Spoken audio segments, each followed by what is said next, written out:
A aliança entre potências nunca são seguras. Rússia e China não podem mais compartilhar uma filosofia comum, mas a mão invisível da geopolítica os une de qualquer maneira. Vladimir Putin e Xi Jinping estão jogando um jogo arriscado para derrubar a unipolaridade americana. De acordo com a avaliação de ameaças globais de 2019, Rússia e China estão mais alinhados do que nunca desde a década de 50. Os laços comerciais se fortalecem e fala-se cada vez mais sobre cooperação militar, com alguns funcionários insinuando um pacto. Mas quão factível é a aliança sino-russa? Pode durar? E se sim, quem seria o líder? Seja muito bem-vindo ao Caspian Report Brasil. A definição de aliança tem muitas interpretações. A explicação clássica é a teoria do equilíbrio de poder, que descreve uma aliança como uma expectativa mútua entre vários estados, e que eles terão apoio um do outro em disputas ou conflitos armados. Uma aliança é formada quando dois ou mais estados compartilham um adversário em comum e são incapazes de aumentar seu poder sozinho. Assim, eles combinam seus recursos para sobreviver. Para a Rússia e China, o adversário é os Estados Unidos. Depois de 3 décadas de domínio americano, os russos e os chineses estão cada vez mais ansiosos por suas ações, com a Rússia focando na Europa Oriental e Oriente Médio e a China entrando no espaço de batalha da Ásia-Pacífico. Ambos foram alvos do Pentágono. Separadamente, os chineses e os russos sofreriam por prevalecer contra os Estados Unidos e seus aliados. Mas juntos, Moscou e Pequim dominariam grande parte da Eurásia, como imaginava a teoria cardeal que caracterizou a Guerra Fria. Uma aliança entre China e a Rússia, onde as influências econômicas do primeiro é combinado com o peso diplomático e militar do segundo, produziria um pacto e rivalizaria com o Ocidente pela supremacia global, os dois se complementando. A Rússia é uma grande potência terrestre com grandes volumes de recursos naturais, em particular hidrocarbonetos.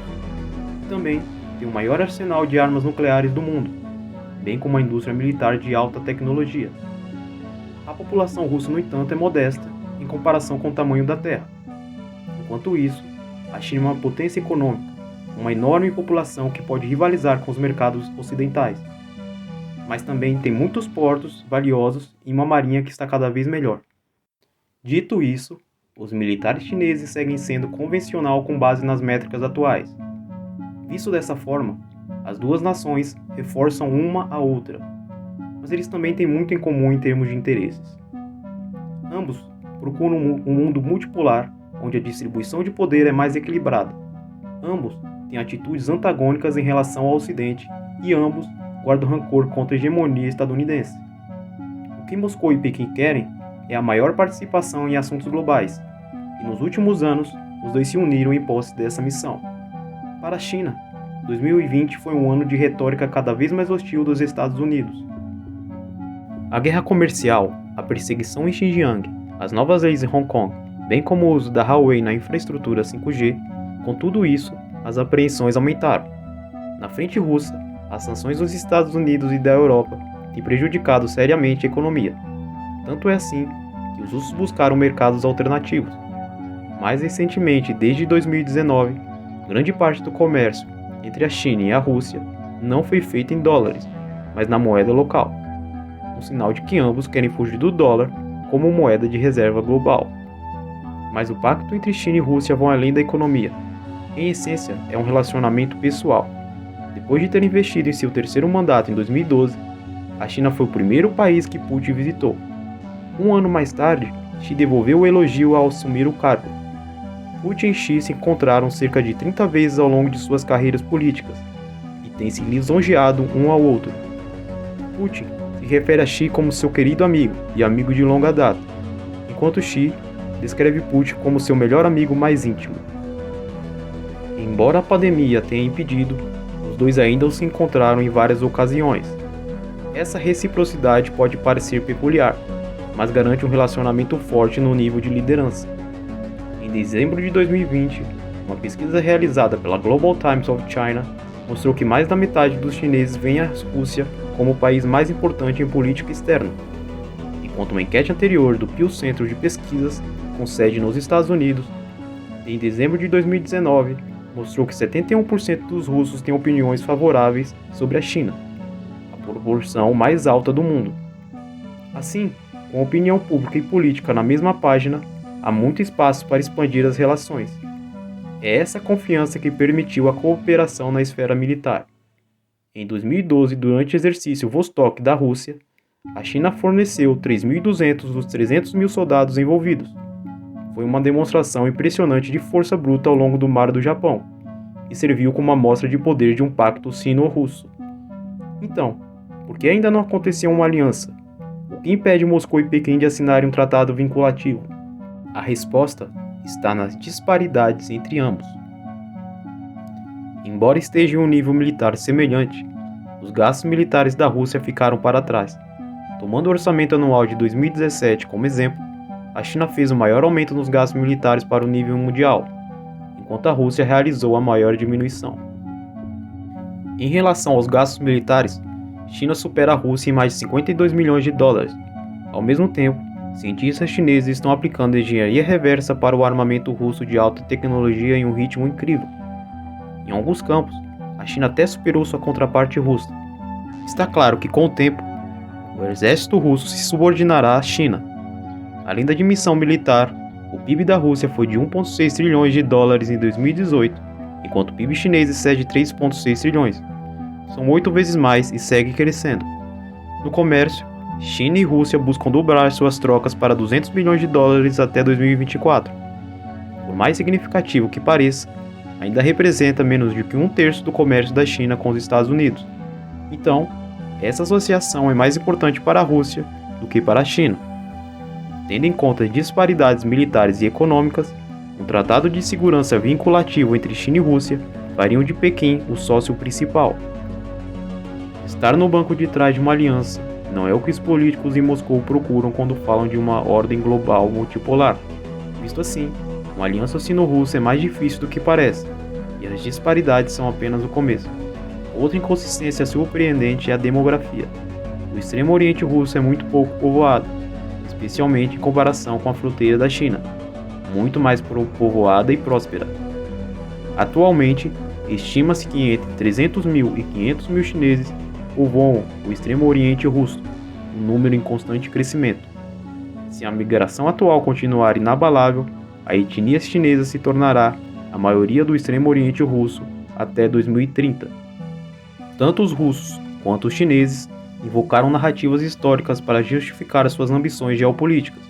Assim, enquanto os russos reivindicam a Crimeia por razões históricas nacionalistas, os chineses lembram que o extremo oriente russo, incluindo Vladivostok, foi levado à força na dinastia Qing para meados do século XIX.